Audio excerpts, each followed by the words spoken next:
নমস্কার প্রিয় ভক্তগণ, আজ আপনাদেরকে জানাতে চলেছি মহাভারতের আদি পর্বের তৃতীয় গল্পটি। জানেন, এই মহাভারতের গল্পগুলি পড়তে পড়তে আমার মনে একটা আলাদাই অনুভূতি সৃষ্টি হয়েছে।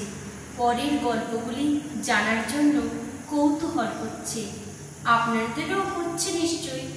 তাহলে আর বেশি দেরি না করে চলুন মহাভারতের তৃতীয় গল্পটি আমরা জেনে নিই। গল্পের নাম সর্পের জন্ম বৃত্তান্ত।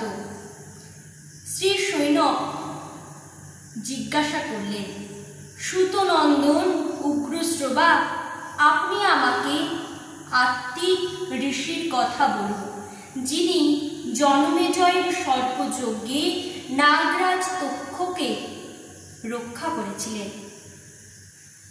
আপনার মুখনিসৃত ভাষা অত্যন্ত মধুর এবং শ্রুতিনন্দন। আপনি আপনার পিতার উপযুক্ত পুত্র, তার মতো করে আমাদের সব বলুন। উগ্রশ্রবা বললেন, আয়ুষ্মান, আমি আমার পিতার কাছে আত্মিকের কথা শুনেছি, আপনাদের সেই কথাই বলছি। সত্যযুগে প্রজাপতি দক্ষের দুই কন্যা ছিল, তাদের নাম স্কন্দ্র এবং বিনোদা। কশ্যপ মুনি ঋষির সঙ্গে তাদের বিবাহ হয়। কশ্যপ পত্নীদের উপর সন্তুষ্ট হয়ে বললেন, তোমরা যা চাও বলো। স্কন্দ্র বললেন, আমার যেন 1000 তেজস্বী নাগ পুত্র হয়। বিনোদা বললেন, তেজস্বিতা, বল ও বিক্রমে স্কন্দর পুত্রদের চেয়ে শ্রেষ্ঠ আমার যেন 2টি পুত্র হয়। কশ্যপ বললেন, তাই হবে। দুজনেই খুব খুশি হলেন। গর্ভাবস্থায় সাবধানে থাকতে বলে কশ্যপ ঋষি বনগমন করলেন। যথাসময়ে স্কন্দ্র 1000 এবং বিনোদা 2টি ডিম্বকোষ প্রসব করলেন। ধাত্রীরা সেগুলি উষ্ণ পাত্রে যত্ন করে রাখল। 500 বছর পূর্ণ হলে স্কন্দ্রর 1000 পুত্র জন্ম নিল, কিন্তু বিনোদার পুত্র ডিম্বকোষ থেকে বার হল না। বিনোদা অসহিষ্ণু হয়ে একটি ডিম হাত দিয়ে ভেঙে ফেললেন। সেই ডিমটিতে শিশুর অর্ধ শরীর পরিপুষ্ট হলেও নিচের অর্ধাংশ পুষ্ট হয়নি। নবজাত শিশু ক্রোধ পরবশ হয়ে মাকে অভিশাপ দিল, মা, তুমি লোভবশত আমার অর্ধপুষ্ট শরীরকে ডিম থেকে বার করেছ, তাই তুমি 500 বছর ধরে আমার সতীনের যাকে তুমি হিংসা করো তার দাসী হয়ে থাকবে।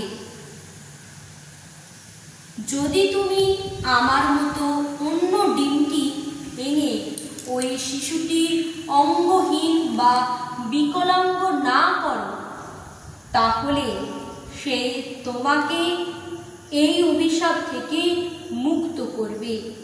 তোমার যদি এমন আশা থাকে যে তোমার অন্য পুত্রটি বলশালী হোক, তাহলে তুমি ধৈর্য সহকারে 500 বছর প্রতীক্ষা করে থাকো।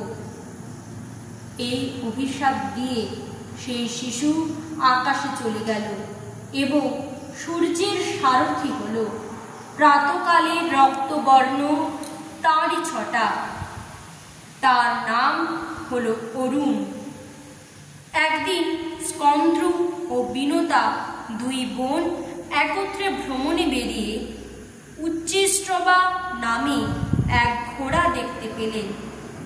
এই অশ্বরত্ন সমুদ্রে অমৃত মন্থনে উৎপন্ন হয়েছিল এবং সমস্ত অস্ত্রের মধ্যে শ্রেষ্ঠ বলবান, বিজয়ী, সুন্দর, অজর, দিব্য এবং সর্ব সুলক্ষণযুক্ত।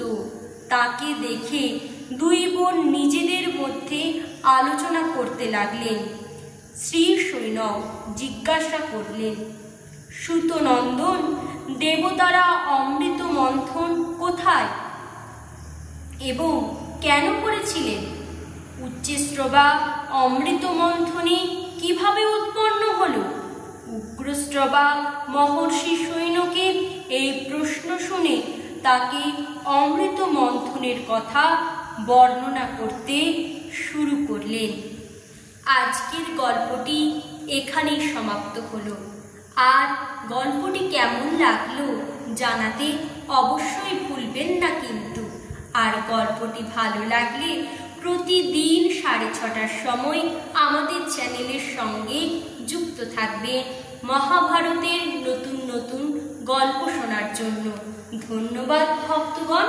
আজ এখানে দেখা হচ্ছে আপনাদের সঙ্গে পরবর্তী পর্ব নিয়ে। ততক্ষণ আপনারা সবাই ভালো থাকবেন, সুস্থ থাকবেন। ধন্যবাদ।